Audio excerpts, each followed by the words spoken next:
Now, finally, the drug aspect. And of course, we know that in Afghanistan, the CIA is involved in helping to run the drug war. We see the U.S. military is helping to guard the poppy fields. We know that the CIA has been running not only cocaine out of South America, but they're also running heroin out of Afghanistan.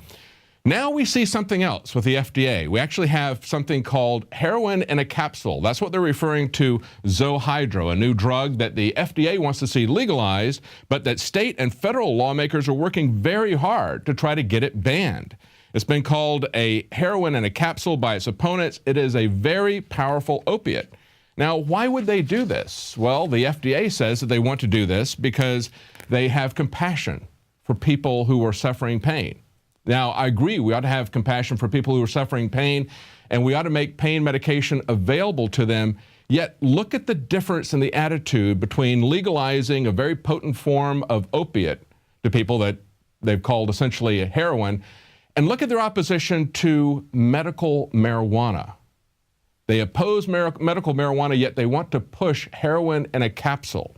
This is what the federal government is doing. Now, of course, they have bumper crops since the Americans have been in Afghanistan. It went from 10% of the world's opium supply to 90% of the opium supply. Maybe they're trying to recruit new customers. Maybe they're trying to find something to do with this surplus opium. They can give it to people in a pill here in America with the FDA's blessing.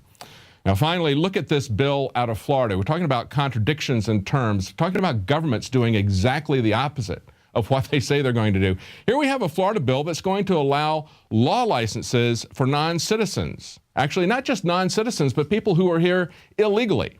Now, last year, in March, the Supreme Court in Florida ruled that people that are in this country illegally could not get a law license. So what did the Republicans do? Well, they passed a bill, and the Republican governor is going to sign it to allow people who are here illegally to practice law. Now, just remember, it was just last week that we're talking about the situation at the border and the out-of-control border situation, the border guards who are running roughshod over the ranchers' farms, and how they're not really patrolling the border, but they're damaging the property of private property of ranchers and harassing people as far as 100 miles inside the border, attacking women, getting lawsuits put against them for multiple cases of attacking helpless people. And of course, we had a vice president of the Fraternal Order of Retired Border Patrol Officers, and he pointed out that they're actually hiring illegal aliens to patrol the border. He says they're taking 2 to 3 years to do background checks on them, and they know that a lot of these people are illegals. So we see not only irony, but an amazing hypocrisy. And speaking of that, today is Cinco de Mayo, a Mexican holiday, and we've seen amazing turnaround where students in California are being banned from wearing American flag T-shirts on Cinco de Mayo. And we see a group protesting that. And as you can see in this article from Paul Joseph Watson, there is a patriot group that is protesting the ban on American flag T-shirts on Cinco de Mayo.